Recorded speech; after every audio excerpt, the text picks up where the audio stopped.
Good evening. Welcome to tonight's On the Edge with me, Theo Chalmers. Tonight's show is 2 hours long and live. So if you have any questions for my guests during the show, text them to 87778 with the word EDGE, a space, and then your name, location, and your message. And we'll try to pick up any that really hit the mark. They're all charged at standard rate, so why not get ready to text? Tonight's show features two people whose ideas for a new society were presented to the world in Peter Joseph's film Zeitgeist Addendum, a film which has been watched online by millions. He is trying to launch a zeitgeist movement to change people's perception of reality and consciousness. As part of that idea, he discovered and has incorporated the ideas of an extraordinary 93-year-old thinker who has created a strategy to build a new, unified, symbiotic world in harmony with nature. This project intends to achieve nothing less than the unification of the human race. It includes the design of new cities, the abolition of money, a new paradigm for living. It is called the Venus Project.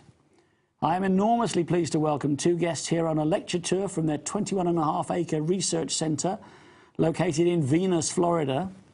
They are founder of the Venus Project, Jacque Fresco, and Roxanne Meadows, who has been with the project for 33 years. What a show we've got tonight. Welcome to you both. Thank you. Thank you, Theo. Nice to be here. I'm glad you can make it. And Jacque, if I could start with you.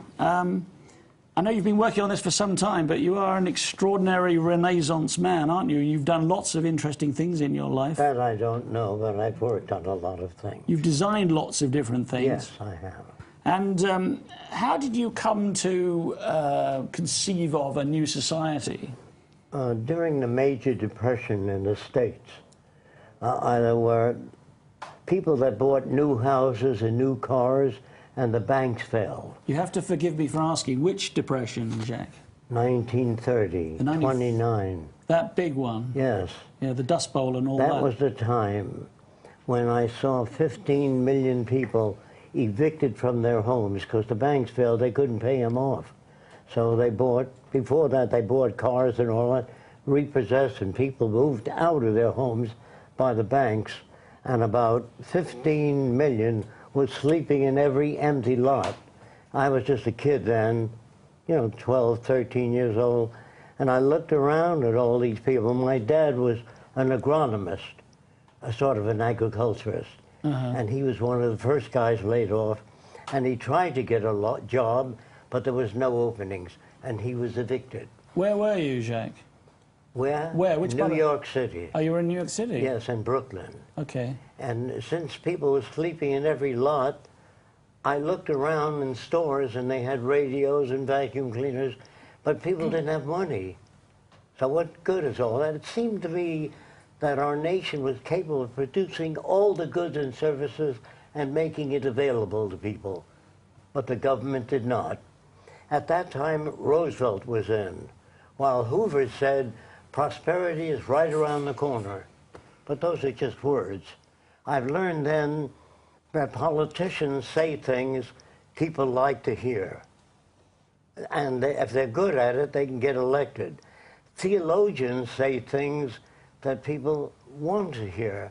They're there, everything's going to work out all right, don't worry about it, the Lord will provide.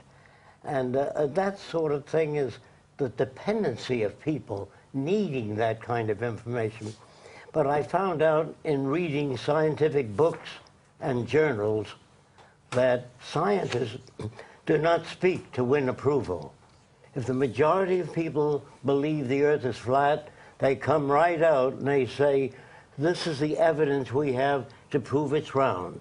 Now, they don't say it's a little round and a little flat. Then you get along with everybody. It's not the business of science to get along.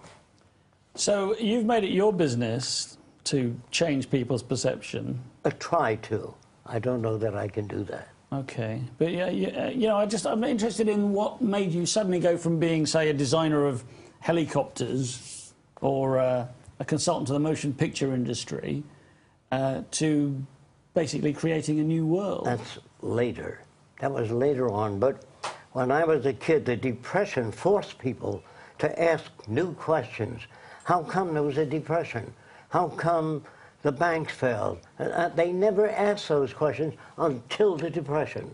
And every university had students outside discussing communism, socialism, fascism. They were discussing things because conditions drove them to that. It isn't that people suddenly became intellectually bright.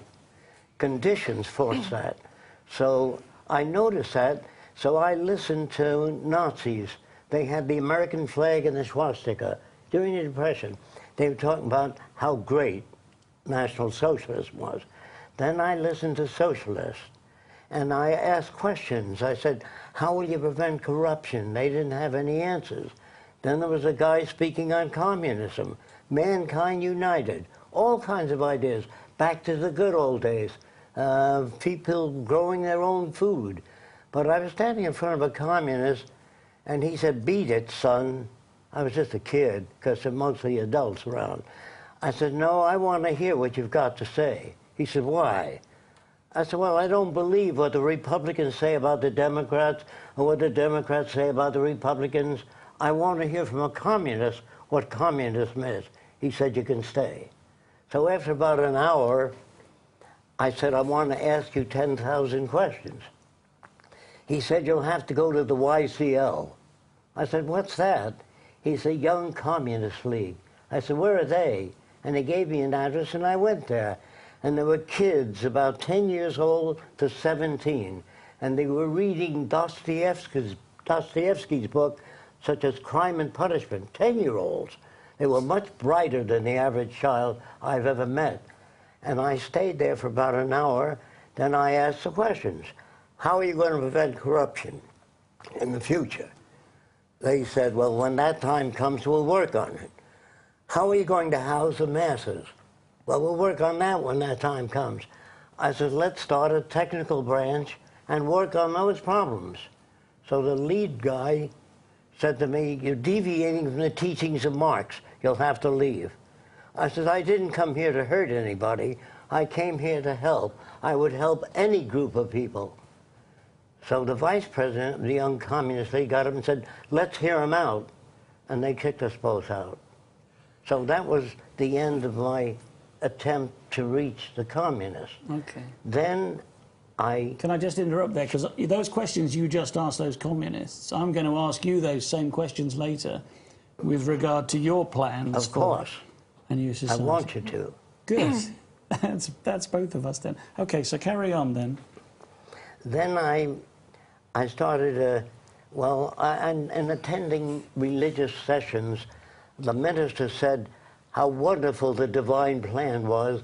God makes it rain to make the plants grow. So I raised my hand. I said, why does it rain at sea? So he said, hold your hands out, and he beat the daylights out of me. And I didn't understand him. I thought he was kind of stupid individual. He should have said, well, maybe I never thought of that. That's interesting. So I wanted answers. I don't want to follow anybody, and I don't want anybody to follow me. If what I say makes sense, do it. If it doesn't, get off. To build a following where people admire you, walk around, that's dangerous. Okay. So I don't want to lead anybody. I just want to point out things such as when World War II came about, being a kid, I just noticed that they were bombing the hell out of each other. Germany was bombing England and France, and U.S. sent Lindbergh to Germany to see what was happening. And he came back and said, the Germans are turning out 3,000 planes a month. And U.S. had 600 first-class fighting aircraft. And that was not enough to engage. So they asked the aircraft companies to expand. They said, hell no. After the war, we're stuck with a big plant. So they gave the aircraft companies the money to expand. America supported 60% of American industry, build it up. And after the war, they gave it back to them for 1 cent to 3 cents on the dollar. That's public funds. They didn't give the public interest in that. And it looked to me very strange. Mm-hmm. And this is what was strange about it. If they conscripted the lives of young men, put them up to defend the country, I felt at that time that they should have conscripted all the war industries so nobody makes a buck out of war. If you make money out of war, you sell submarines, airplanes for $40,000. Today it's $1 million for airplanes. People make a lot of money from war. And I thought that was unfair. If millions of young Americans put their lives up to defend the country, they used to say on television, buy war bonds, that'll bring Johnny home faster. So they should have conscripted all the banks, all the money to bring Johnny home. And I didn't understand how you can make a profit during the war. So I'd like to see all the war industries put on the same basis of pay as the soldiers. The soldiers at that time were men who enlisted for the adventure. I asked thousands of soldiers during basic training when I was drafted, what are you fighting for? What did you know what you... No, they didn't know. Really, they didn't know. And World War I, they had an IQ of 11-year-old. So soldiers never knew what they were fighting for. It's just the medals and the adventure they went into the war for. But I asked thousands of soldiers, what are you fighting for? To see what they knew. Did you fight? They didn't know a damn thing. Jack, did you fight? No, I was sent to Wright Field, Dayton, Ohio, for ideas and invention. Okay. The aircraft industry. So they said to me, first thing, said, can you make a bomb that moves sideways? I said, no, I can only design safety devices. I don't know how to do that. I know how to do that, but I won't. Do you understand that? I do understand, yeah. You were a sort of conscientious objector, a subtle conscientious objector, were you? Well, no, I couldn't do that because that would put me in prison and get me in trouble. I wanted to get my ideas out in the Army. Okay. So I told the Army men, the top brass, that I was surrounded by, such as a major.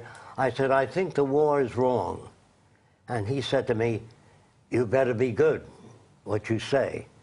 I said, you got to give me at least 20 minutes. Will you do that? He agreed. I said, don't judge me till I finish. Okay. Now, I had a friend that was in World War I. His name was Forrest... Gump?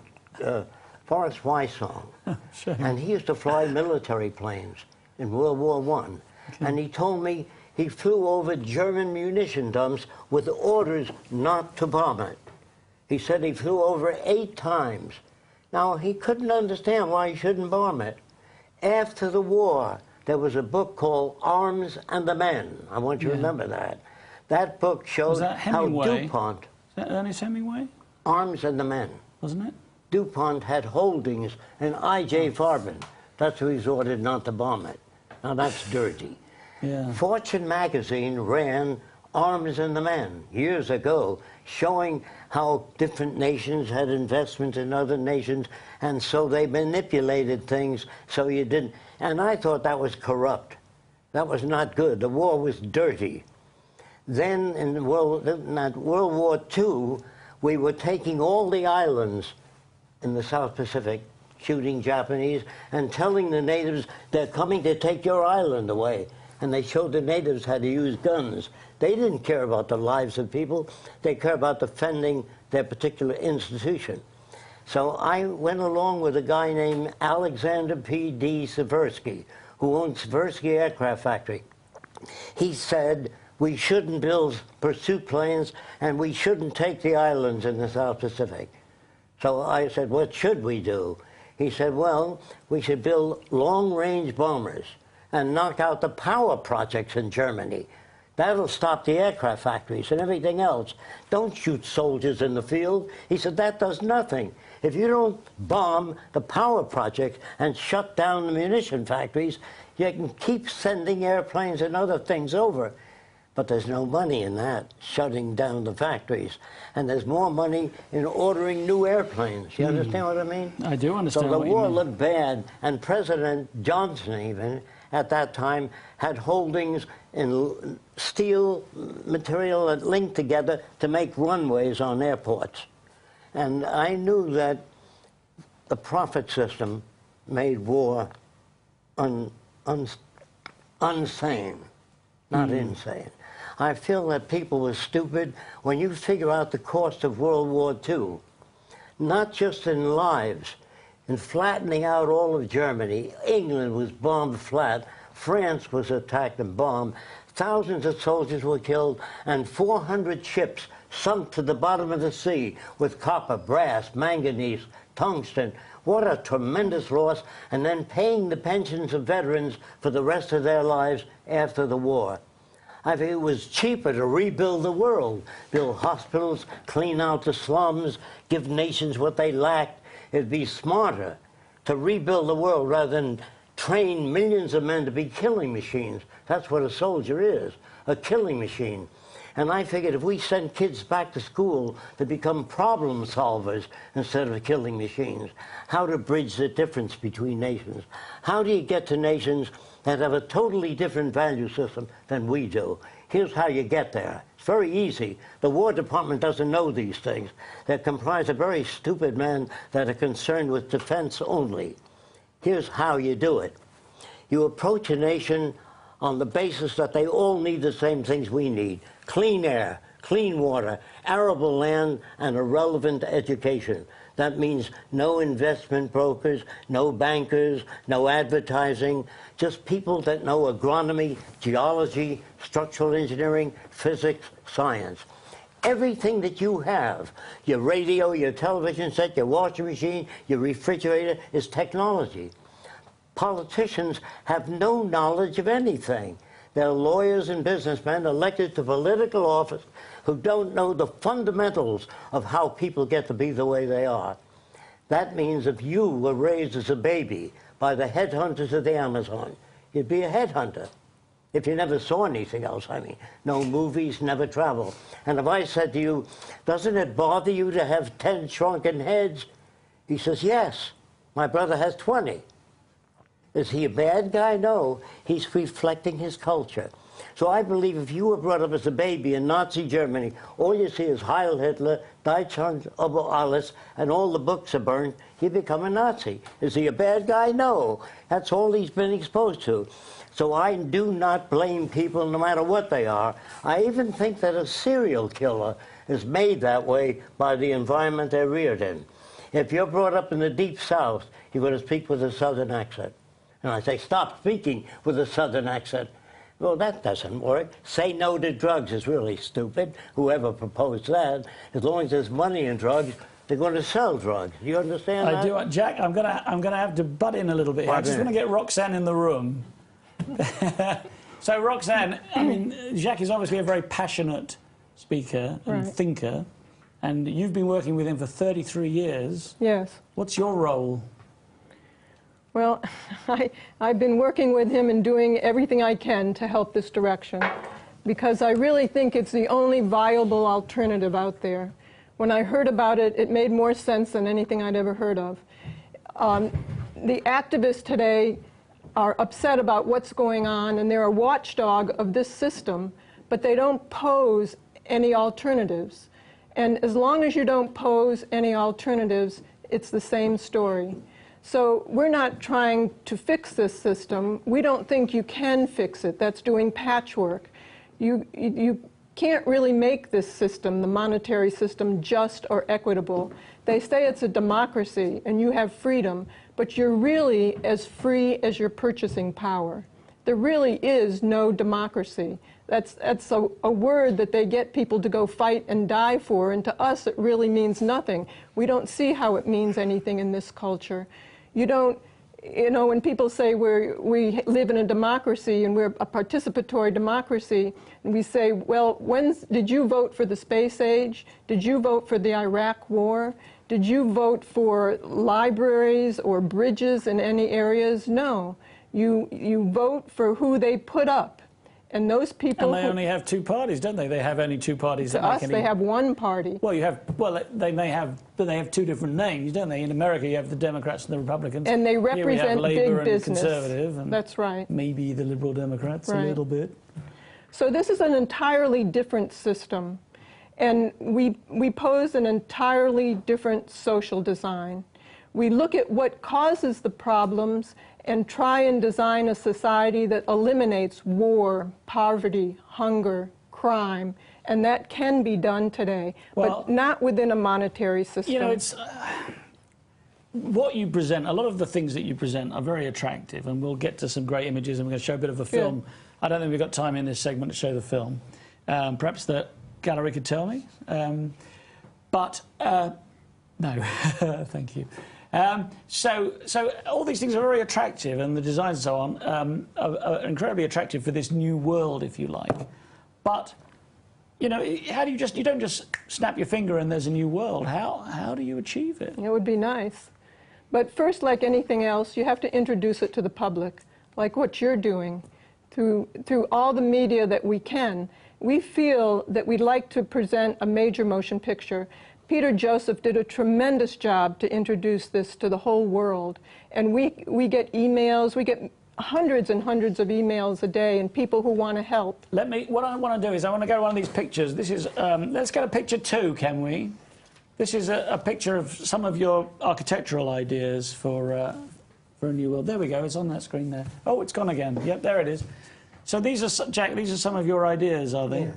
And you've designed these buildings? Yes. I mean, they're stunning buildings. I would be very happy to live in either one of those two, for instance. Well, actually, they're all transitional. There's no final architecture or final frontiers or final city. Even the best city I design will be a straitjacket to the kids of the future. They'll design their own cities. And if you make a statue of me, that holds back the future. So yeah, there's no more self-ego involved. Most architects design tall buildings and feel proud of it. They should design buildings for living, comfort, safety, earthquake-proof, fire-proof, termite-proof, and architects don't do that. They're all little personalities that seek recognition. You don't fight for recognition. You fight for elimination of the problems. When people are saner, they will not want a Nobel Prize. Because if you work on cancer 10 years and I read your book and find out what didn't work, and I come up 2 years later, I win a Nobel Prize, I feel that everybody working on cancer works just as hard as you do. So I don't think there should be Nobel Prizes. They should work because they believe in making life better for people. Well, I've got to come back to this same question now. How do you get the world to change? You know, assuming that your ideas are acceptable to the majority, and I'm not sure that they are. We'll get to that. But assuming that they are acceptable to the majority and everyone finds them attractive, and you were able to disseminate these ideas all around the world, and everybody bought into them. You know what I mean? How do you get to that point? How do you get to the point where everybody buys into it? The question is, how do you get from here to there? Yeah, and how do you stop the people who are really in power? I understand. From clinging on to what they've got. First thing that has to happen, they have to have an economic problem. That's what happened during the Depression. That's when socialism, communism, fascism all emerged. But we've got that now, Jack. We've got an economic. We're in that process now. But I don't see anybody going, oh, let's get rid of money. Wait a while. We're nearing the turning point. See, now, all over the world, societies are breaking down, and politicians don't know what to do. They gave the money, I'm talking about America, because that's where I came from. They gave the money to the people that created the problem in the first place. Then they bail out the automobile factories. When they were going broke, they didn't even want to close the plant, and they bailed them out. The automobile companies never submitted a blueprint with a car better than Toyota, faster than Toyota, better built at a lower price. If they don't submit that, and the public doesn't have purchasing power due to losing their jobs, who the hell's going to buy these new cars? Well, they're giving cash for clunkers, as they call them in America, and we've got a scrappage scheme in the UK as well. So yes, all over the world, all governments are corrupt. Did you get that message? All of them are corrupt. Okay. Communism, socialism, all of them. Fascism. So I felt, is there another way to operate the government? And I sat down and I began to design the society of the future. I've got to cut in there because we're going to go for a break now. If you'd like to text in your questions or comments for Jacque Fresco and Roxanne Meadows, why not do so now to 87778 with the word EDGE and then your text. We'll see you back here very soon.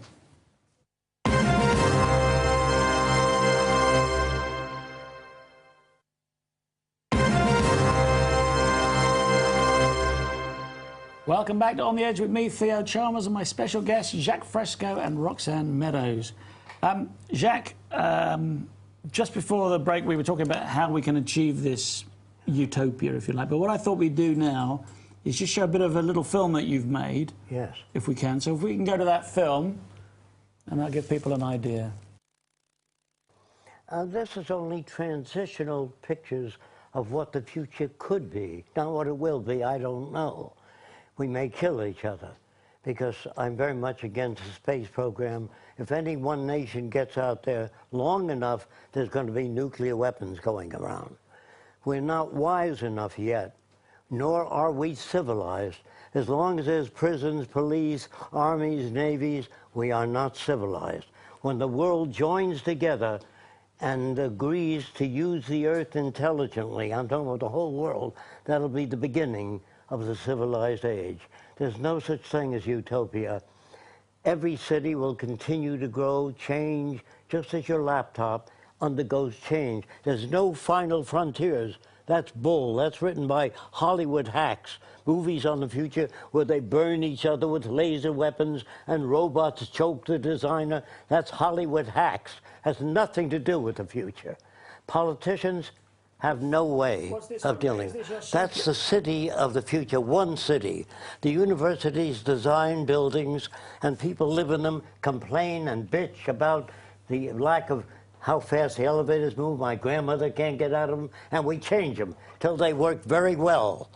And at that time, we move the buildings out there, the concert halls and all. After put to test, the city has everything in the middle: medical care, dental care, and the shopping where goods is available to everyone without a price tag. There's no money anymore. The reason there's no money is because drug companies pay off radio stations, television stations to pitch their drugs. The drug company doesn't tell you if you drink carrot juice, that'll lower your blood pressure. There's no money in that, so they make pills. So I'm saying that all of the industries are price system oriented, money oriented. And if that's their orientation, I don't trust them. When a doctor says your kidney has to come out, we don't know whether you're trying to pay off a new boat or whether your kidney has to come out. So I don't trust the monetary system. So here we show buildings being assembled automatically by machine. You don't need laborers anymore. You don't need young girls standing behind counters. We can design machines to move 20-story buildings, float them out to the site, and with 1 pound of force, we can move a building a ton of weight. So the round city of the future will put every district the same distance from that center building. And the center building has everything that people need. Well, I mean, that looks absolutely incredible, and I'm sure it would be great. I would think there probably isn't a person on the planet who wouldn't think that looks great. But I've got to get back to that question, sure, which we were interrupted absolutely by the break. And that is, how does it happen? Okay. How does it happen? I'm going to try to answer that. If I fail, you have to let me know that you didn't Well, I answer think that. people, you know, a lot of people are texting in already. A lot of, let me just read out a couple here. This gentleman should be president of the world. Really? Kind regards, Maurice Wilmot. You are more than an inspiration. You are a motivation. Thank you for your light in a dull world. Extreme emotion. That man should be in power. That's Aidan Doherty in Strabane in Northern Ireland. But then Bob in Whitehead says, how does it work without money? Who goes to work? What do you do? Okay, you ask me that now? Yep. Okay. The way it happens is the system has to fall.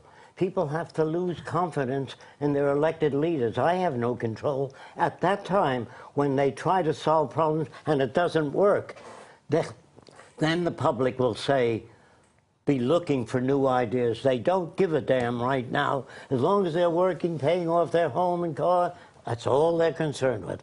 Only if they lose their jobs and their homes do they begin to look around for new ideas. So what we want to do is make a motion picture called And the World Will Be One. And that motion picture is about a family in the future, how they live, their lifestyle, and children 6 and 7 years old that are different than our children. No Mickey Mouse clubs or Cinderella or garbage that they get in school today.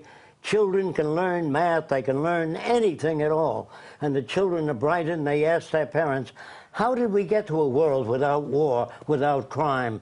I want to know in detail. So father says, didn't you get that in school? He says, only a little bit. And the kids say, we want to know exactly how we got from this old world of chiselers, bankers, fraudulent in social institutions, propaganda. How do you get from the old world to the new one? And the father says, that's a long thing. Didn't you get that in school? They said, not enough. I want detail. I want to know. So he sits both children down and he starts talking, and the camera goes back to the present day, where there's unemployment, protest signs, don't cut down the forest. As long as people buy lumber, they're going to keep cutting down the forest. The stupidity of walking around with protest signs doesn't work. You see, the liberal points out to the shortcomings of our country, but does not offer an alternative. Communism, socialism offers no working alternative. But isn't your future a bit like a communist world, from each according to his ability to each according to his needs? That. No, there's money. They use money in communism and socialism. Okay, well, they have elite. How does it work? They have stratification. They have politicians. It's nothing like that. They're for the labor class. We're for eliminating the labor class as soon as possible through automation and technology, and people can go back to school and do what they want. But okay, well, who's going to design the buildings then? That's a job, isn't it? The buildings are already designed. But you just said those buildings will evolve, and if the lifts don't work and Granny can't get to her exercise class... We build the first city, and that city has the planners in it first. The planners and the people that work out the details. The second city, we level some of the old cities and keep some of it as museum cities to show people how people used to live. We level the old cities and mine it for the iron, glass, and other materials, and recycle it back into new cities that are fireproof, earthquake-proof, and there's no automobiles. There's circular elevators that take you anywhere. Here's where I got the idea. Radio City, New York, the Empire State Building, takes 1 million people up and down and never crash into one another. So we turn the elevators out that way. So you dial where you want to go, the Art Center, music center, just like an elevator, and it takes you there. Putting people in automobiles is a stupid thing. More people are killed on the highways than war. And you say drive safely. Those are words. We don't have drive safely. During the transition, the automobiles have a sensor on it. So if I'm 40 feet away from your car, if I got mad at you, I couldn't hit you. The sensor would stop my car. That's what I mean by intelligent management of the Earth's resources. Politicians cannot do that. They don't understand technology. Today, the problems are technical, not political. As soon as people get that through their heads, if they do, they'll understand that war is the most corrupt, supreme failure of nations to bridge the difference. You have a Pentagon in Washington that defends this country. Well, what happened at Pearl Harbor, we gave them radar, and the kids detected the enemy planes coming over. And they called their captain. He says, probably our planes. What the hell good are these people if they don't know how to defend it? Then the people that couldn't afford armies hijacked 2 airplanes and flew into the trade centers, you see. And we never said, why did they do that? How can we build so much hatred into people? What did we do in the past? Nobody seems to know that. Well, Jacque, a lot of people who watch this program believe that it was the American government that flew those planes into the World Trade. Yes, a conspiracy. I don't buy that, but I think that American government is stupid. They do a lot of stupid things, but not that stupid. So you don't think, you think that was... I don't buy the conspiracy some theory. People with box cutters who hijacked those airplanes? I don't buy it. Okay? Okay. Next question. All right. Let's say, for a moment, looking into the future, that everybody on the planet goes, Jacque, that's a great idea. We'll stop making weapons. We'll start building this new utopia. Who's in that word, utopia? Okay. It implies a final state. Okay. Well, this Venus project idea. Okay. A better means of living. A better means of living. Let's say everyone adopts your idea for a better means of living. Okay. Who's in charge? Okay. During the transition from the old monetary system to the resource-based economy, which you didn't ask me how the new economy works. We'll get to that. During the transition, there will be trouble, crime, murder, everything you have today.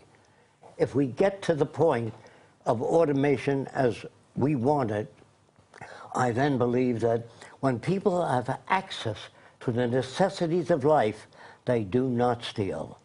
If you made a public library where anyone can get a book, That's wonderful. But they fought the women that marched for that. They threw rotten eggs at them. Let me finish. They threw rotten eggs at them. All the trouble you have, for every bit of change, of social change, there was always a minority beat up, put in jail, you know, for the difference. So I'm saying this. If you do that, you hold back the future. You should not be afraid of ideas. Listen to all kinds of ideas and reject those that you feel won't work or question it. But you didn't answer the question, Jacque. Who's in charge? Okay. During the transition, the people that have studied the Venus Project and how it works are not in charge. You're asking me who makes the decisions and who has the right to make decisions and by what authority. Does the public participate? Is it a democracy or is it a dictatorship of technology? It's not a dictatorship of technology. I want to say this because scientists are just as dumb as everyone else. They're part of the same institutions. They write books on why man can't fly. The Wright brothers never read their books, so they built a flying machine. Edison was a nothing, and he gave us many things. So don't think the establishment gives you ideas. Some American develops a new carburetor in his garage, and he sells it to General Motors. And General Motors says, and now General Motors brings you. You don't know where that came from. When I worked for Douglas Aircraft, everything I thought of belonged to Douglas and the Northrop Division. Did you know that? Well, yes. Even when I went home and thought of ideas, it belonged to them. I can understand how that works. works. And that, to me, is corrupt. Okay, we've talked about that, and I mean, I like the way you think you've got great ideas. Transition will be troublesome. But, Jacque, you've got to answer the question, who makes the decisions? No one. Here's how it's done. They're under the orders of a scientific group, the Venus Plan, which is written out. What they do is take samples of the soil, say from all over England, and it goes to Central Agriculture. There they analyze the soil, and by the contents they say it's best to grow apple trees with that soil. That's not an opinion, that's a finding. No more opinions, no more what do you think, what do you think. But we measure.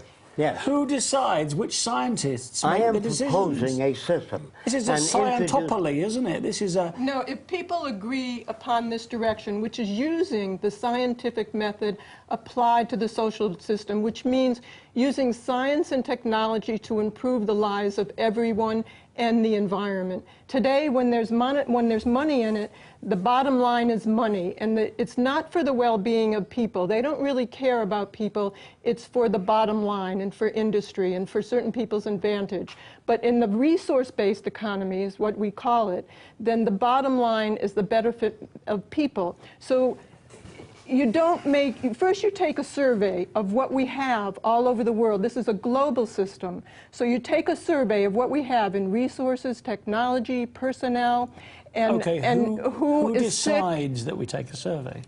We are laying out a direction. The survey? Who puts the Venus Project is. If people go along with what the Venus Project advocates, which is the betterment of humankind, then we have a process level as to how to feed, house, and clothe people all over the world. When you want to make a bridge, you don't go to Aunt Minnie who has a pastry restaurant.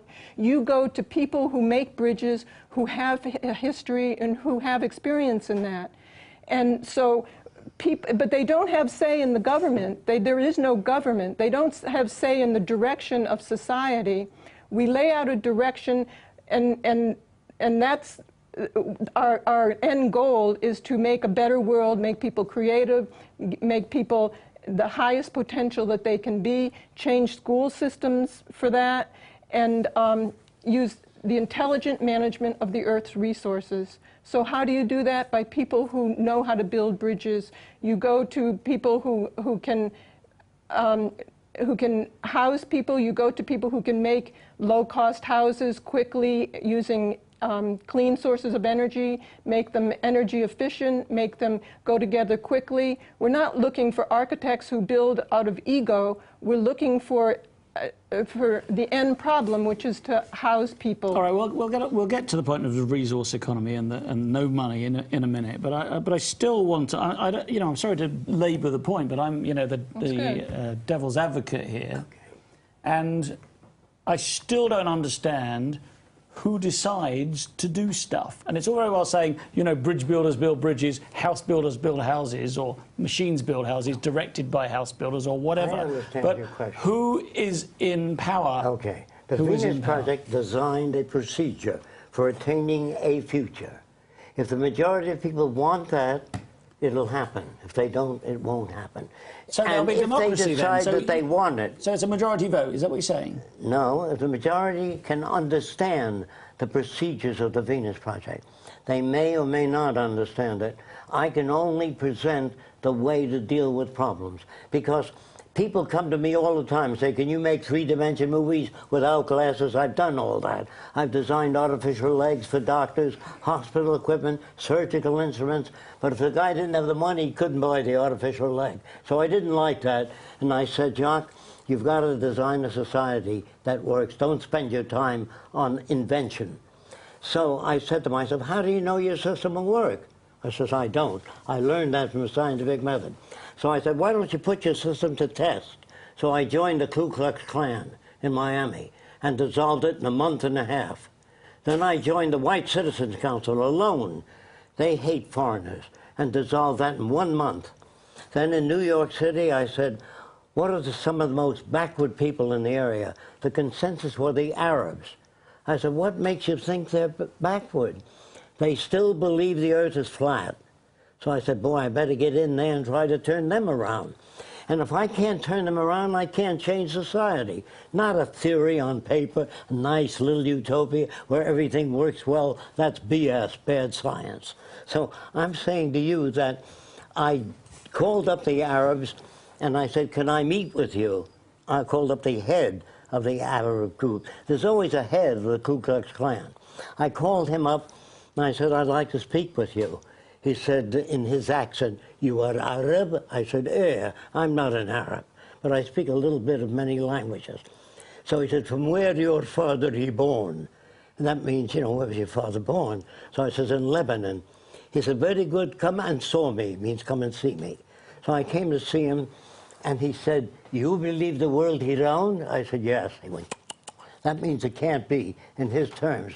Then he pointed to his head, to show me, he held up his hand like this. He said, if the world he round, all the water fall me down here. All the people, they fall me down. I thought he was doing a good job for a non-educated man. What year was this, Jacque? This is about 45 years ago, 50 years ago. Wow. So I said to him, I said, I've got to change him, because that's important. So I gave him a rubber balloon, which I brought with me, and I rubbed it with fur, and I put cornflakes in his hand, and told him to hold his hand 10 inches away, or this far away from the balloon. And if you rub it with fur fast, all the cornflakes jumped up, and his jaw hit the pavement. And he said, world he magnet? I said, yeah. Ah. And he went and explained that to all the other Arabs. It took an hour and a half, I turned them around. So I found out how people think, where they get their ideas from, and approach them on their level, not mine. So, Jacque, yes. I'm sorry, I'm going to keep pushing this point until I get an answer. That I want you to. Good, because you did ask me before we started to push you on points that are important, and I think this is a really important point. So, let's imagine for a second that you make your film and everybody goes on the website, everybody loves what your ideas are, and they all say, we want this, we want this Venus project to be the reality. To support it. Yeah. So there they are, happy for it to happen. Is it you that makes the decision? What happens next? I wrote a proposal for a new type of society, criticizing and showing possible alternatives, such as, you've got signs on the road, drive carefully, slippery when wet. We put abrasive in the highway so it's not slippery when wet. We show them those alternatives. I'm sorry to interrupt you, but you keep coming up with great ideas for things. Yes. But you're avoiding the issue. Who makes the decisions in this world? We put out the proposals. If they agree with that and support it economically... People have a vote. Is that what you're saying? No. Does everyone have a button in their living room, yes or no? It comes on the television, we want to do this, we want to build a farm here, or we want to build a block of flats here, yes or no? Is that it? No. No, that's not it. Not at all. So how is it? How do I, if I'm a citizen of this planet, how do I affect my life? We already worked that out. That doesn't have to be done anymore. We put the proposal up before people, and they say go. That means they have to support it economically during the transition. Look, we have to build... There are a lot of people today talking about a better world in flowery terms and say that we need a change, we can't go on with what we're doing, we're going to pollute the earth, we're going to kill ourselves with bombs. But they don't pose anything. Nobody says, how do you get out of this? They're just beginning to ask those questions and say, we need to do something else. Jacque has asked these questions in 1929 when he saw the first the large depression. And it is then when he started to look around and say, this does not work.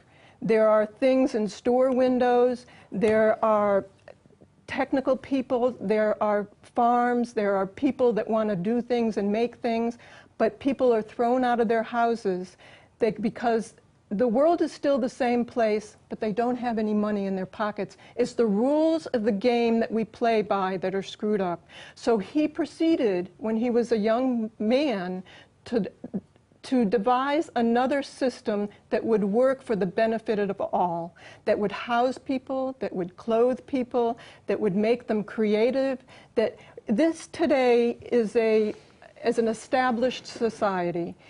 Many, many years ago, many people became comfortable and then tried to freeze things and keep them as it is. The society that we are proposing is an emergent society. It's not fixed, it's not frozen. Jacque laid out a direction to work towards in city planning, in transportation, and across the board where nobody else was working on that. And it's not a fixed society, it's an emergent society where things are growing. That's why he doesn't like it to be called a utopia, because that's like, we've made a final society and this is it and you can't go any further. His society, can you imagine turning science and technology and all scientists and say, how do we build a better society? How do we eliminate accidents? How do we make clean sources of energy? How do we turn science and technology over to make things better for people? That's not what we're about today. Okay, well, these are all good things. Let me read a few texts out. Brenda in Hull says, it will be a form of communism. You will never get away from someone who wants to dictate. It's because he knows nothing about this system. Okay, Rob Keane in Wigan says, Jacque, just say that you will make the decisions. I would be happy for you to do that. Aidan Doherty says, as long as there is power, evil people will want it. How do you stop them? Okay. The Vienna Project has a proposal for government operations in which there are no people in government. Oh, here we're getting to it now. They didn't know that. Okay, no people in government. So who makes the decisions? I'm going to show you. Good. Okay, so we have a computer with electrical tentacles into the soil. If the water table drops, that pumps water out there. If the nutrients change, that machine pumps nutrients out there. 9 months ago, a computer was developed that can handle 1,000 trillion bits of information per second. No group of humans can do that.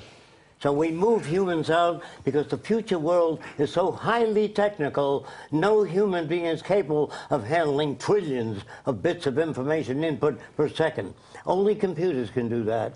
So man is being put out. If you don't understand me, go to your supermarkets, you'll see new checkout machines where you put your card through and they're moving people out. Jacque, I'm sorry, we're going to go for another break now. Be back here soon. Once again, if you'd like to text in your questions or comments for Jacque Fresco and Roxanne Meadows, please do so now. See you back here very soon.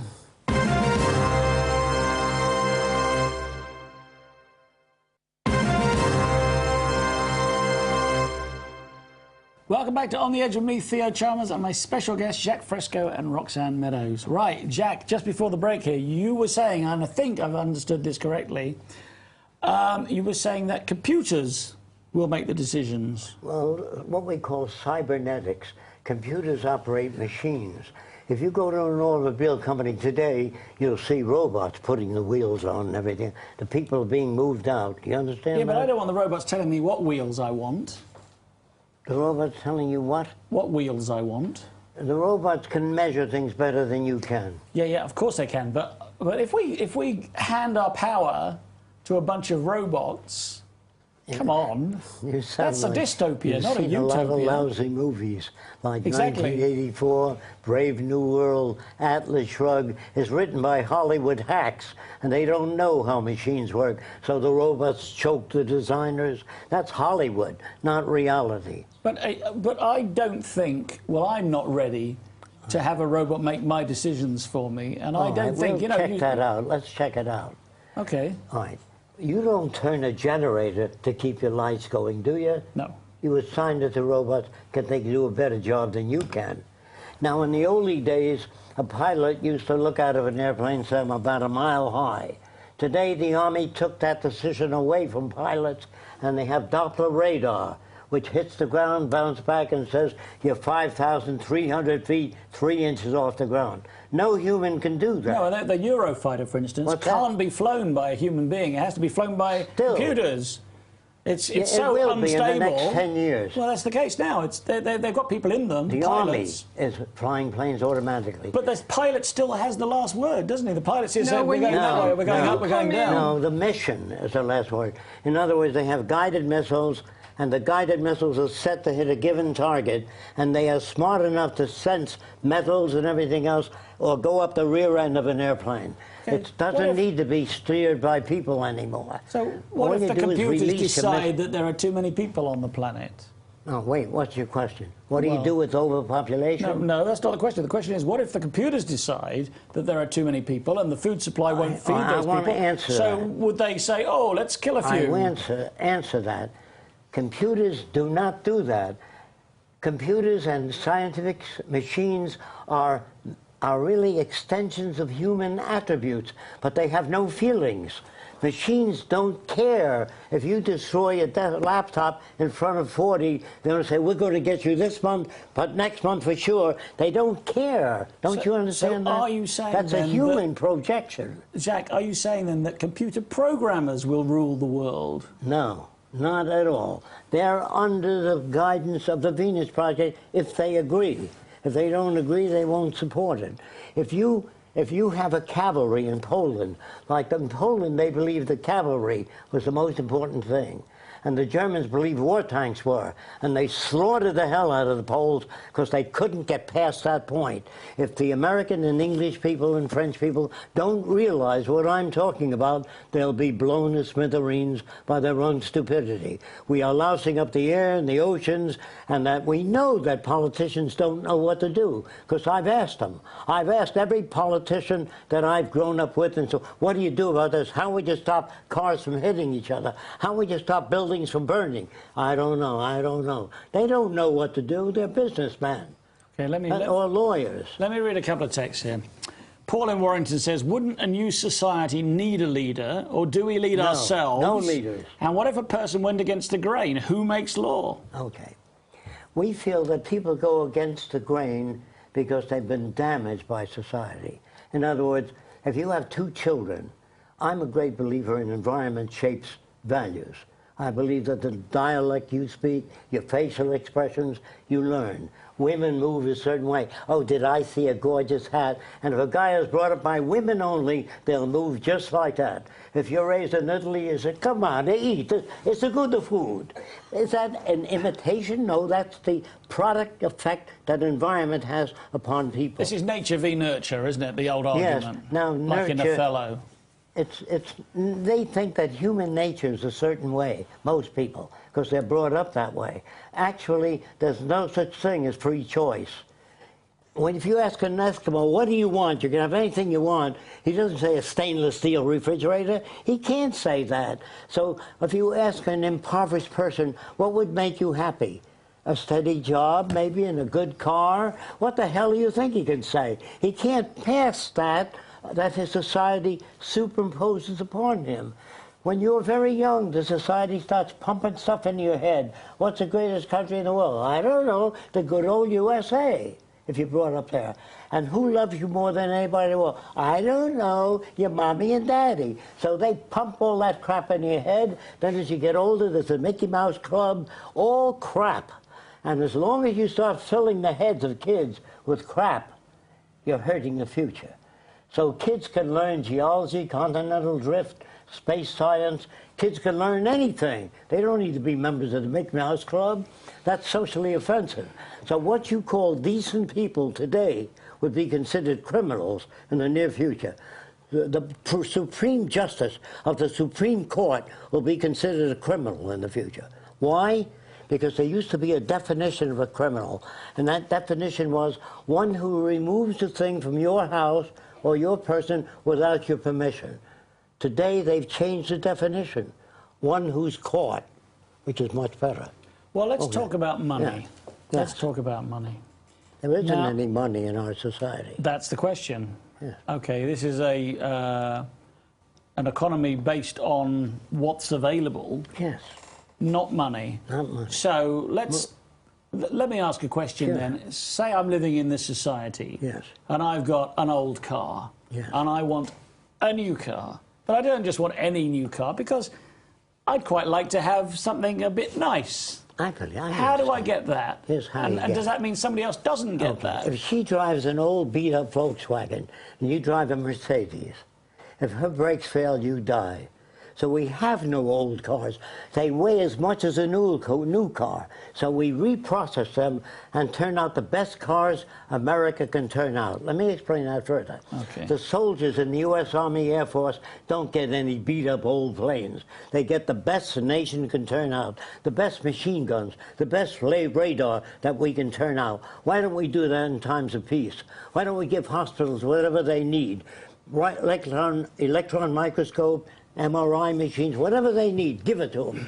It's based on resources. Money is a nothing thing. If you were shipwrecked on an island with $10 million and your wife had gold and diamonds and boats, and there's no water, no arable land, no fish, you have nothing. Money is a nothing thing. It's a made-up story that supports certain groups of people. And they call it the Federal Reserve System, which is not federal law. It's as federal as the federal laundry. They don't have, it's not a government thing. The public is deliberately uneducated to understand how things work. In America, when we had slavery, if you taught your slaves how to read, you were fined. Do you know that? And in Salem, Massachusetts, they burned women who disagreed with certain aspects of the Bible. Well, they burned them as witches. Yeah. Now, did you know this? That the guy that found those women got their possessions, their books, their house, their car, their horse and wagon. Did you know you accumulated their possessions if you pointed them out? I didn't know that. That should be in our history book. I can't say I'm desperately surprised. I mean, that just shows you that there are... That man has the capacity to be evil. No, if brought up and even in, sorry, I've got to say this, even in your Let me prove vision, to you that it wouldn't won't. there still be people who are evil? No, that's what they teach you today. That's not your ideas. This system cannot go on unless it points out you can't have a system where everybody gets everything, because there'll be jealousy, rage, differences in personalities. Some people are hardworking, some are lazy. That's a crap they give you, which is not true. I'm going to show you how people get to be the way they are. I mean, I love all these ideas. Everybody can have whatever they want. Machines are doing all the work. This is, you know... You go back to school to learn something useful, a new profession. But there are people who are just naturally sociopaths. Not so. That's all Surely. folk ways. That's not true. You don't think there are naturally evil people? Isn't that I don't think they are. I'm going to explain how they get to be that way. When you've got two children, if you play with the young one, and the 7-year-old stays there, you'll notice that lower lip, or if you're playing with the young one, you're making jealousy and envy. I always take my older child, put him on, and my younger child, and say, this is your baby brother. I do never use one child against the other. Why can't you put your dishes away like your sister does? You leave everything spread around, and I have to pick up after you. If mother does that, she makes jealousy and envy amongst the children. Women will have to go back to school to learn how to raise children. Now, you're taught in school that plants grow. I'm sure you were. Mm-hmm. And you're taught in school that everybody should have a right to their own opinion. Is that right? Mm-hmm. Okay. Now, suppose you lived across the way from me, and I see 10 guys coming out of your apartment, and I have a right to my own opinion. She could be a ballet instructor, language instructor. Never give people the right to their own opinion. If their own opinion is sane, and I say, what's going on there? I honestly don't know. She could be a language instructor, a ballet instructor, but if you give everybody a right to their own opinion, you think man will ever get to the moon? Nah, not in 1,000 years. I'm not interested in that. Are you a rocket expert? Do you know anything about space travel? I don't want your opinion. You know, if you have a society as it is today, and you have few nations and few people controlling most of the Earth's resources, you're going to have war, you're going to have poverty, you're going to have stealing, you're going to have crime. And then you make laws and try and make people ethical and say, don't steal, and you put them in jail and you call them evil if you do that. In the society we're talking about, you produce abundance as quickly as possible, and you make goods and services available to everyone. So you eliminate the need for stealing. So you change what you call human nature. It's really no human nature. You change human behavior by making goods and services available. So you don't have to make laws, don't steal. You don't call them evil because they steal. You get this good and bad, right and wrong from religion. But if you change the environment, you change the way people behave towards one another. If you make goods and services available so they don't have to go to work at jobs that they hate, and people who have minimum wage, they have stress up to here, they have to take days off to take their kid to the hospital because they can't afford medical care in the United States anyway, in a good part of the world, then you have people who have stress up to here, and it's easier to try and steal, and they would call them evil. You know, you're not born with bigotry or prejudice or envy or being mad. I have no doubt that if you were to give people whatever they wanted, there would be less crime, but there would still be crime. People would have affairs, and the husband or the wife would find out and kill the husband or the wife. Yes, that would happen. So you During would the still have crime. Yes. But after the transition, nobody would have affairs, no one would get jealous, no one would kill anybody? I'm about to explain that to you. Okay. When I was 21, I worked my way to the South Sea Islands. I want to know what people would be like if they weren't brought up in civilization. When I got to Tuamotu, when I landed there, I brought mirrors and beads. I was going to give it out to the natives to establish friendship. I come as a friend, not to take anything away from them. But they were already in my hut 3 hours after I arrived, giving out my mirrors and beads to one another with a great big grin. Well, Gauguin did that, didn't he, in the 19th century, and he gave them all syphilis, you know. Now, I said to them, well, how come you're giving my stuff away? And they said, you've got too many things. I didn't understand that until 3 days later, when the old people pulled in a net full of fish, they threw fish to anyone standing there. They didn't say, you owe me $5, you owe me $7. They just gave you things. And they were completely nude, those people. And I never saw a guy on the island stare at a female body. They were swimming nude ever since they were that high. And when they made love to a female, they had no fetishes. They stroked the whole female. Do you understand? There were no tit men, leg men, ass men. What you've got today, all the damn variations and fetishes, because women and men have been separated. If everybody in America had a nose a foot long, you'd have surgery done. Do you understand what I mean? People would run down the street and say, she's a funny girl. There's no such thing as beauty. If you bring up people to believe in all this artificiality, you damage their lives and make it almost impossible to function. Love does not exist. Okay. Let me explain that to you. Well, let me read you a text quickly, because it's going to scroll off the screen and I'll miss it otherwise. Carol says, we would have a new higher consciousness in a new world. Your questions are coming from the ego of this society. That's obviously addressed to me. Yeah. So perhaps she thinks, you know, I'm talking from the old world and you're in the new world. And to some extent, I can understand that. I can see that a lot of people would be positively affected by this new world. Okay. Here's the real story. Okay. When I was a kid, I designed an airplane miniature, and it crashed into the ground. And an older kid came over to me and said, your wings are too far back, move them forward. I said, how did you learn that? He says, well, I built one, and it crashed, and some older guy told me. He didn't say, my plane is better than yours. That's the ego thing. My plane is better than yours. Kids, I can run faster than you. I can fight you. My daddy can lick your daddy. Where do they get that? In the competitive system. So I learned by sharing ideas, you both gain. If I attack you and say I can run faster than you, I always said to kids, you probably can run twice as fast as me, to get them off my back. And a lot of people want to hurt you. They say, where did you get that shirt? From the Salvation Army? That's an attack. But if you say, I found it in the reject pile of the Salvation Army, there's nothing further they can say. But you have to understand the grammar of motives. Nobody ever read that book that I talked to called The Grammar of Motives, Mind in the Making by James Harvey Robinson, The Tyranny of Words by Stuart Chase. All those books should be in every university. They're not, because they upset the culture. So there are nice people in the Heritage Foundation that remove books from libraries that they think rock the boat. Jacque, would you abolish religion? Never, because it'll go underground. You have to educate people out of it. What we're but trying don't to do is force make a anybody. society that where all the wishes and aspirations of religion and the highest teachers are made into a reality.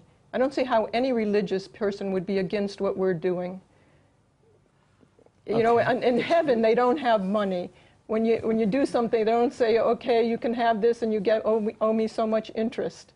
So we're trying to make a heaven on earth. All right, well, somebody texted in a little while ago, it scrolled off the screen now, but they said, why not set up a political party as a starting point? Have you thought about doing this? Humans have tried that all through history. But you have started a movement. You've started a movement, haven't you? The Venus Project is a movement.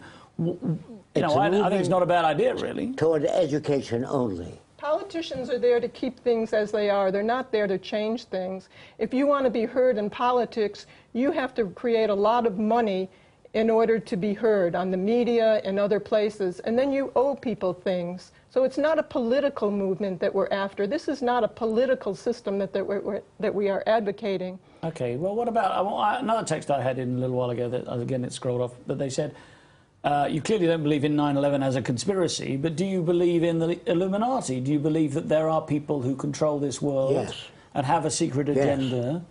And, okay, they've got everything already. Yes. They're not going to be in love with your idea because they've got everything. They're not. And we're their slaves. What do you do about we're that? their robots. Is that your question? What do you do about those in control that is my question. that run everything? What's the answer? Here's what we do about it.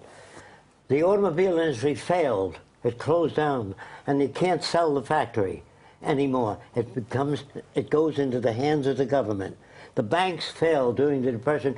We bailed them out. If you don't bail them out, this time they bailed them out, but it's not going to work out. It's going to continue downhill. More and more unemployed. Obama doesn't know how to solve problems. He may be sincere, but he doesn't know what to do. So as things go downhill, industry, one after the other, will fail. Meaning, a friend of mine owned an aircraft factory. This is true. The name was Berliner Joyce. And the government came and said, we're taking over your factory. This is during the Depression. He said, why? Because you haven't paid taxes on your damn equipment in 3 years. He said, I had no orders for airplanes. There's a Depression. Take the goddamn factory. Don't you see? If you make computers and she comes up with a chip 10 times as fast as yours, you can't even sell your production equipment anymore. It's obsolete. So I'm saying we're in a new kind of time where things are moving much faster and there's no adjustment. Politicians, which is an old system, our language was designed hundreds of years ago, so we can't talk to each other anymore. We talk at each other. We say, have a nice weekend. Why don't you say, have a nice life? Why just a weekend? Where do you get all that crap from? You get it from the society you're raised in. Kids are competitive because they have to run faster, be on a team that outpaces another, and I never worked that way. I shared my ideas with others, and the smarter other people became, the richer my life. The smarter your kids, the richer our lives. Every kid shooting up drugs, hanging out in gangs. You know where kids hang out today? In malls. There should be art centers, music centers, cultural centers for kids. Because the higher the quality of the kids, the richer the life of the nation. You know, technology is racing forward, and it's cheaper today for industry to automate. There's no air conditioning, no people that you have to pay, no salaries, no insurance that you have to pay. It's even becoming cheaper to automate than to outsource today. There are many factories at almost 100% automation. So as soon as there are more people who automate, and they have to stay ahead of the competitive edge, then that means that people will not have jobs and they will not have purchasing power to buy the goods turned out. That alone, with many other scenarios, is the end of the free enterprise system, the monetary system. These are all wonderful ideas, but you still haven't explained how you defeat this Illuminati, which you believe in. Yes, I think it exists. So how do you defeat them? Because they don't want your new world order, they want their new world order. All right, whatever they do will not work, the Illuminati, because their ideas, if you don't update your factory methods, you go out of business. If you're a nice guy and you own a factory and you don't like minimum wage, and he pays his help $10 an hour rather than $5.60, then he builds a playground for the children of the women that work in his plant. He's a nice guy. Nobody's going to invest in your plant because they want the bottom line going up. Well, that's where they invest. Have succeeded with so that if you're kind a of nice guy, philosophy, you won't succeed. If you're a son of a bitch, you will. And you'll succeed in the monetary system. But you will have to outpace other companies. If you can put in, you know what industrial spies are? Like Douglas Aircraft puts people in Northrop, they pay them to see what Northrop is doing. And if you don't outpace them, come out with cheaper planes, better built, you go out of business. So the giants are getting larger, the small businesses are folding and automating, and they themselves will go out of business due to the fact that they're not operating in accordance with natural law. Now here's what I mean by that. Man makes all kinds of laws and signs treaties with other nations. We violate most of the treaties we sign. So do other nations. If it doesn't suit their interests, they will violate it. The Bible says thou shalt not kill. It doesn't say some people, it says thou shalt not kill. Jesus chased the money changers out of the temple. They're all back in now. And people say to me, you're trying to make the world a better place. My world is up there. And I said, you forgot the Lord's Prayer. Jesus said, thy will be done on earth as it is in heaven. There's no business in heaven, no private property, no money, no banks. You understand? They don't even understand what they're reading. They're uneducated people and don't know how to assimilate. So they give people intelligence tests to see how intelligent they are. There's no such thing as intelligence. An electrical engineer of 75 years ago couldn't get a job today. Do you understand that? Yeah. He was intelligent then. There's no such thing as a civilized nation. No nation is civilized. As long as you have war, crime, prisons, police, when people are properly educated, you find that we learn gradually. There's no fixed final frontiers. Everything changes.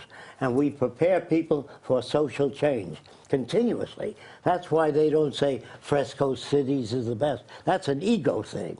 I don't care. If you come along with a better design for a city, I get the hell out of the way because you can make my life better. You see, ego is when you cling and say, hey, I'm the president of this organization, and I'm proud of it. Pride is one of the 7 deadly sins.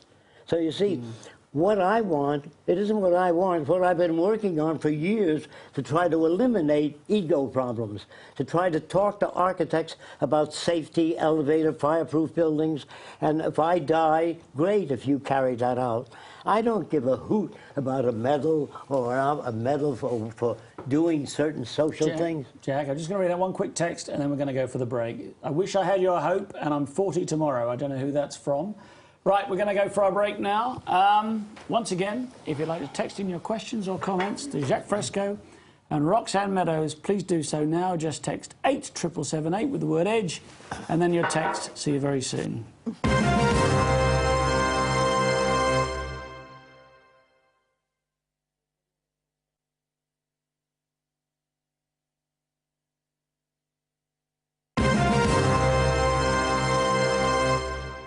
Welcome back to On the Edge with me, Theo Chalmers, and my special guests, Jacque Fresco and Roxanne Meadows. Just before the break then, we were talking about how it might work, but I still don't really have a great understanding of what exactly is the Venus Project. Okay. The Venus Project is an approach to the problems we have today and a possible solution. What the Venus Project really says, if you don't want war, if you don't want crime, if you don't want sneak attacks, if you don't want highway robberies, serial killers, what you must do, if you don't want those things, is declare the earth the common heritage of all the world's people and take away all the artificial boundaries that separate people and share the resources of the earth. What is needed is the intelligent management of the earth's resources. But when few nations control the water or control the energy or control the resources of the world, there's always going to be invasions, troubles, wars, depressions, unless you do these things. You don't have to agree with me. Think about it and see if you can find fault with it. I'd be happy to learn how to make it better. And I'd be happy if you have constructive criticism. But if you say that'll never work, that doesn't tell me anything. When a teacher says that's wrong, it doesn't tell children anything. So would it be an end to country, states, you know, cities? Yes. Sorry. Yes. If you states. don't do that, you're going to have trouble over and over again. Wars are getting worse. Universities are better equipped than ever today. And the wars are getting worse, the bombs are getting worse. We have 300 submarines in America. Each one has more destructive power than all the wars in history. Now, what the hell can you accomplish with that? You have to be extremely stupid, naive, to build that sort of thing that'll wipe out everybody on Earth. Well, maybe there are other motives for building it. You know, maybe it's about profit. Maybe it's about controlling the planet. Well, maybe America's I know aim what is... it's about. It's about that. Trying to get the resources. Where do you think Americans got America? They stole it from the Indians, the Mexicans, the Spaniards. After they stole all the land they need, they put up the sign, "Thou shalt not steal." Well, they bought some of it from the French. That's the same for Britain. They said the sun never sets on Britain. Where the hell did they get all that land? They took it by slaughter and killing. Well, hold on. They bought some of it from the French. They bought some more of it from the Russians. Most nations are corrupt. All of them are corrupt, not some of them. I have no doubt that's also the case. Okay. Yeah. Okay, so you're saying abolish all countries, one world government. I'm not saying that. One world government. I'm not saying that. I said we're putting out the Venus Project as a possible alternative. If the world people decide to join, we will share resources. If some nations won't, they won't decide to join. So they don't get the benefit of this total global system. Okay, well, Sue in Cornwall says, when will Venus be built? That depends on how much work you do, and if you like the Venus Project, how much work you do, and what people do. Roxanne and I have no power at all. We merely submit a possible alternative. It's up to people to say, I don't think it'll work, and it won't work then. Jacque, If people identify with us, then go to our website, thevenusproject.com, the Zeitgeist Movement, the UK project, where we're gathering all of the scientists and technologists who want to help, all the CAD and animation people. There's a website called www.thezeitgeistmovementuk.com. That's one of the main ones, isn't it? And the zeitgeistmovement.com and the venusproject.com. The Zeitgeist Movement is the activist arm of the Venus Project. Jacque, you're 93. I hope you don't mind me saying that, since I said it in the intro, and I know you don't mind saying it. Do you think you'll see this in your lifetime? I don't think about that at all. I do the best I can to try to make it possible. If people don't recognize it, I've done all I know how to do.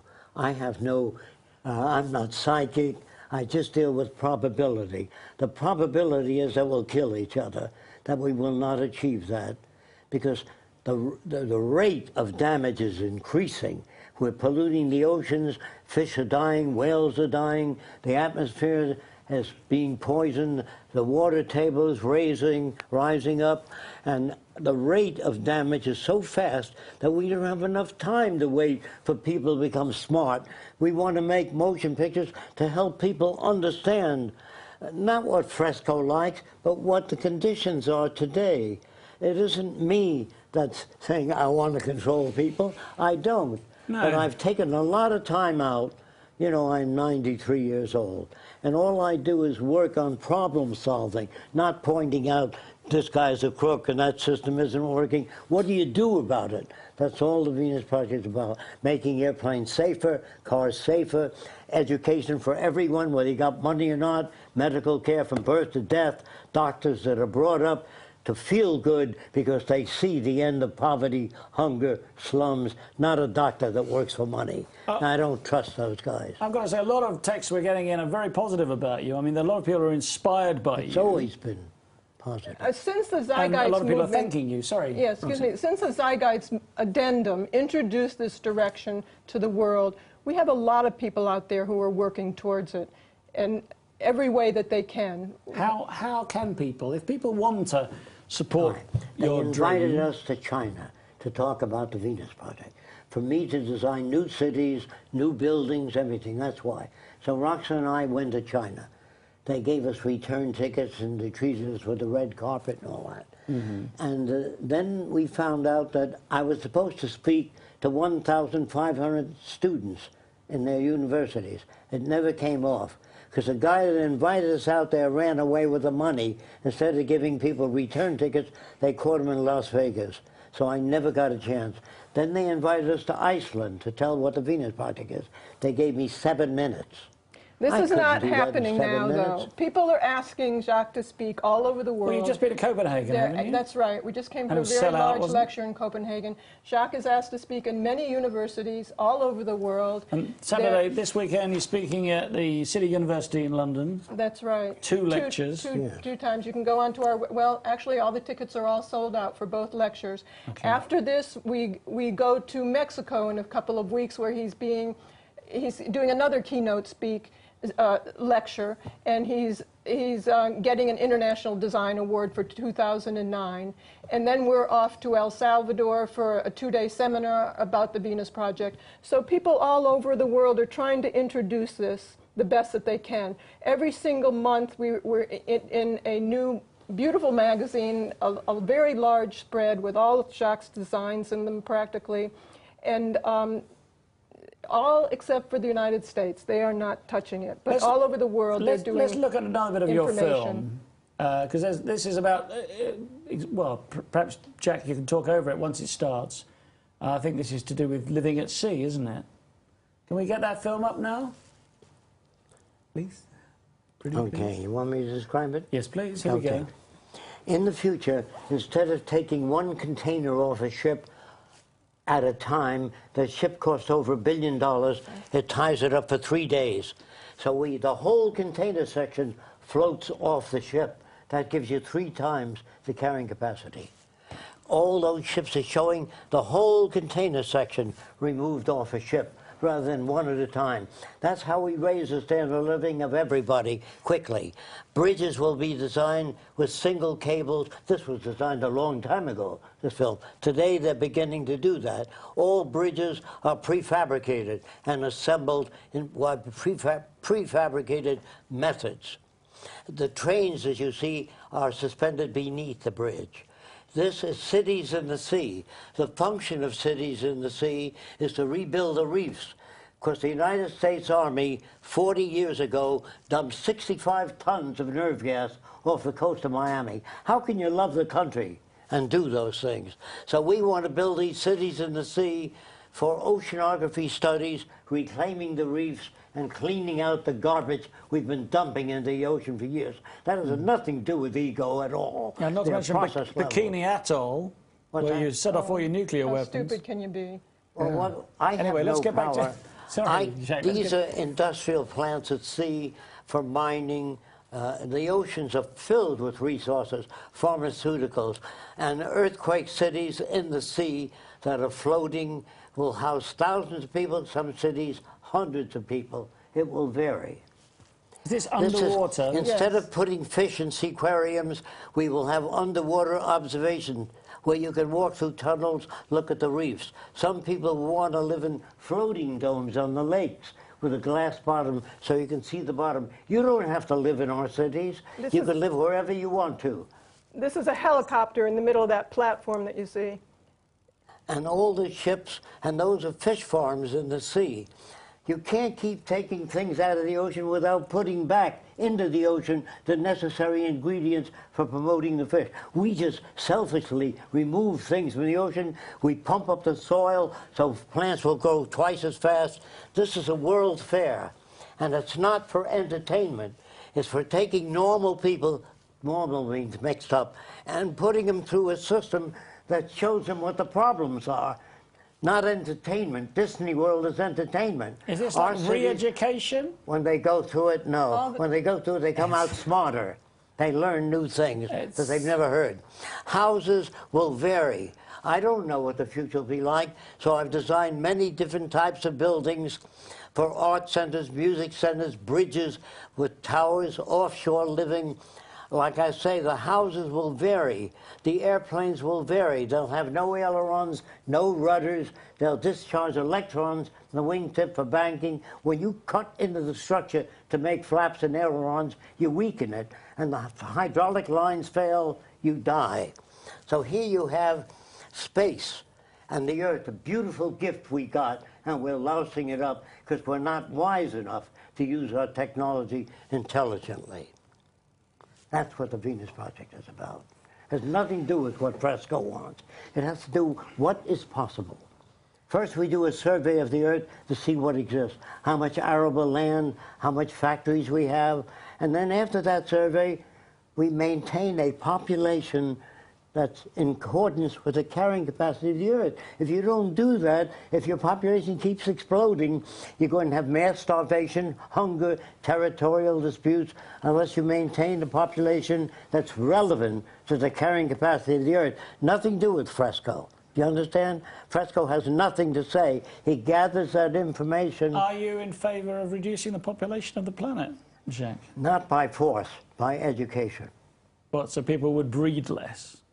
Yes, education. Okay. Understanding what the consequences are. All right, let me now, read I want to tell you something. Let me read out a couple of texts, because you'll like these ones.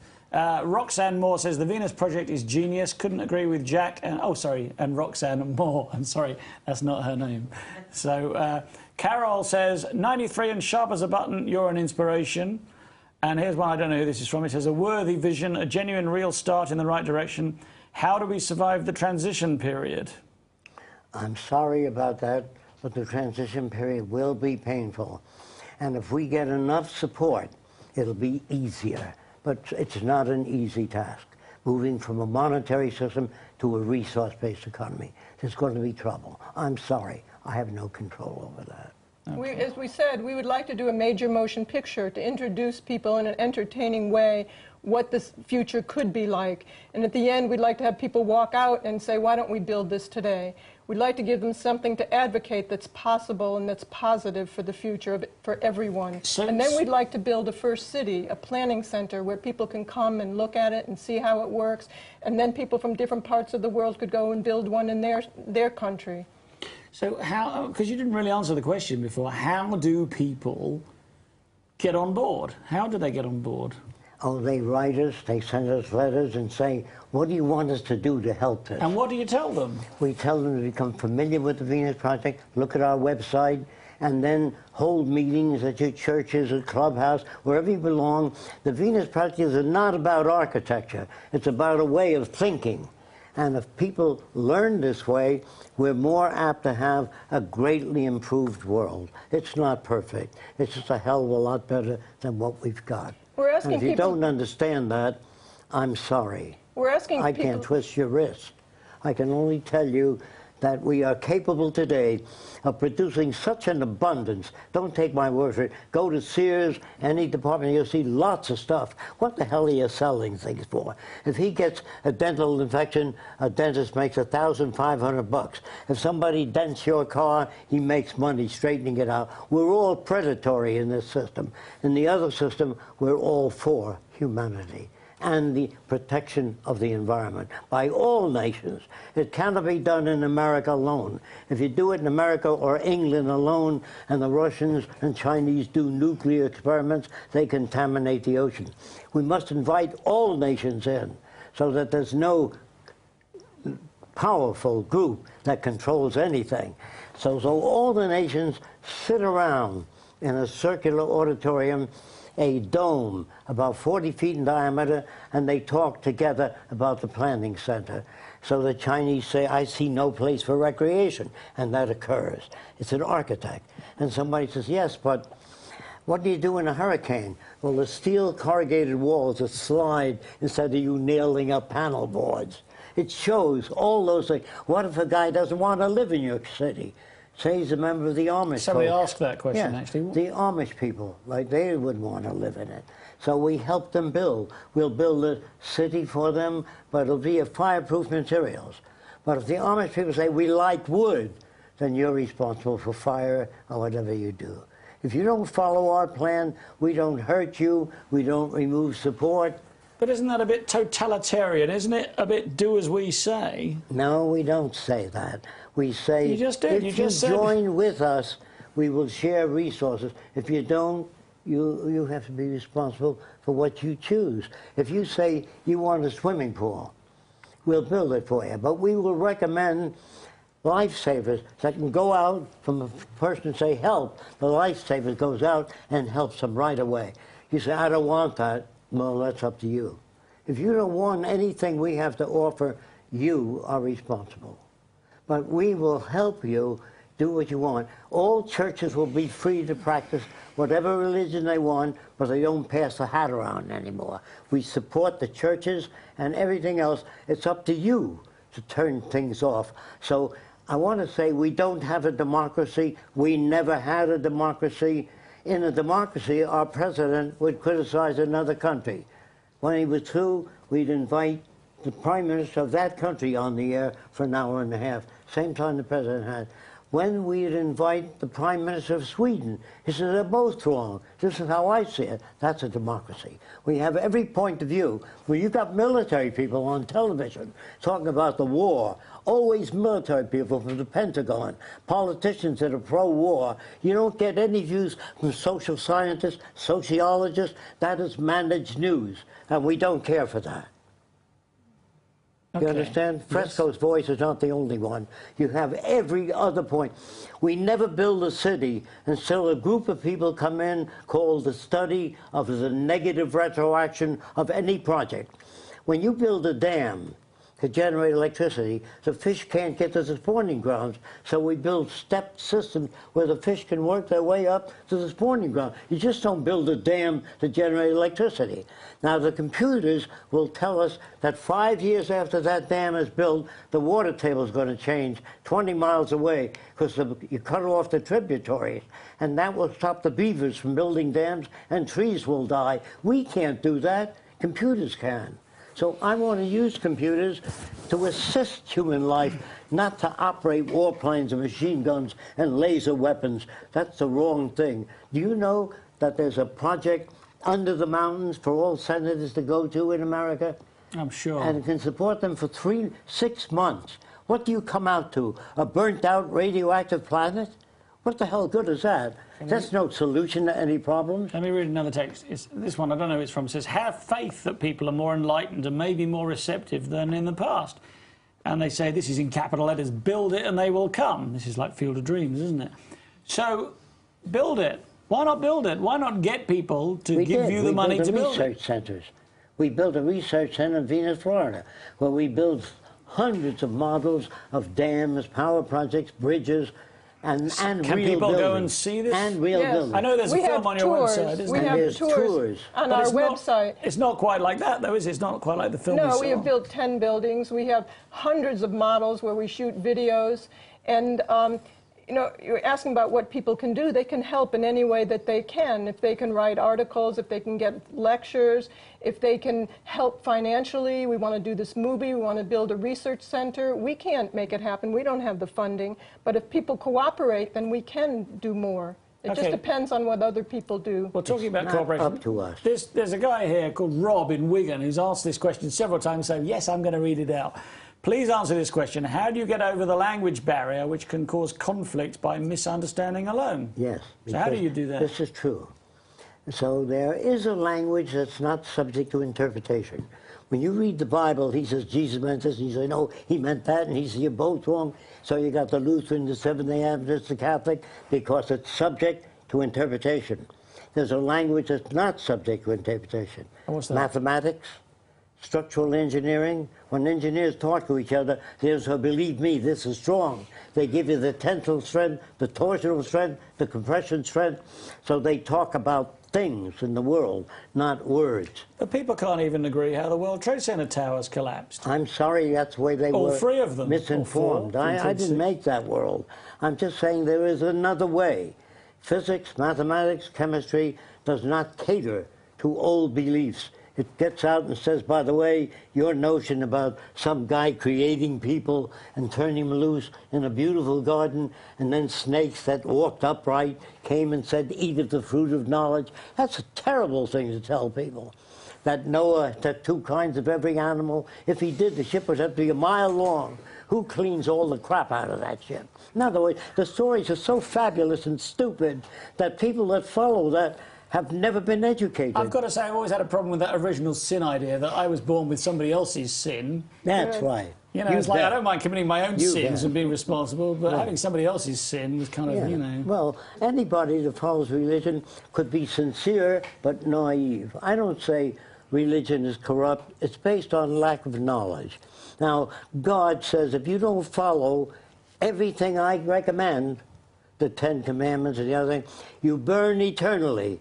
Now, that's not God. That's a psychopath made by man.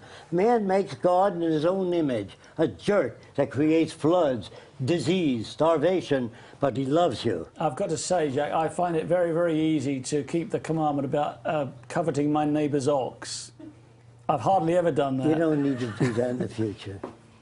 You don't need to do that because we don't kill animals. What, you mean we're all vegetarians in your You new don't world? experiment on... No, I'm not vegetarian. No, but in your new, you in know your what Venus project... nanotechnology Hold on, I've got to is? ask this, because I like eating meat. You know what nanotechnology is? I do know what nanotechnology is. Taking atoms Lots and of tiny arrange them things. in whatever molecular structure you want. The nanotechnologists tell me they're 15 years away from it. So we can make a steak without killing They'll be able to make steak a calf. or anything you want without mining it anymore. We stand a tremendous potential. Science But isn't isn't it like always GM perfect. food, and I'm not that keen on No, that. not at all. No? No, things would be grown organically in the future. You're not allowed to genetically engineer plants unless you put it to test over a long period of time, making sure that it doesn't hurt people. That and comes before we about build because any of project, profit. we shave off the topsoil. It takes 1,000 years to make 1 inch of topsoil, and these jackasses put a building right above. Thousands of years of rich soil. We shave off the soil, put it in soil banks. We use the North and South Pole to store surplus food in case there's an earthquake in Japan. We don't have to go to school and say, bring in a box of oatmeal or a can of beans for the poor Japanese. We will use the North and South Pole for food storage. The people in government don't think that way. They make laws. And 90% of the laws that man made are to control you. That's what religion is all about, control of people. So instead of making laws, we solve problems. That's the difference. If you took every soldier and sent them back to school and made them problem solvers, what a wonderful world we would have instead of killing machines. Do you understand what I'm saying? I do understand. I am not interested. Because somebody said to me, what if somebody came along, this is their language, that was 10 times smarter than you? What would you do? I'd get the hell out of the way, because they can make my life better. Ego is when you cling and you want your recognition. Jack, we've got to end on that. We've got to end on that thought. That is all we've got time for. Thank you to everyone for watching our special 2-hour show, and for those who texted. And thanks to my very special guests, Jacque Fresco and Roxanne Meadows, who will be giving a lecture at City University London on Saturday. If you want more information, please visit www.thezeitgeistmovementuk.com. Next week, we'll be back with yet another exciting show that might even change your life. Until then, remember, they're watching you, watching us, watching them. Cheerio.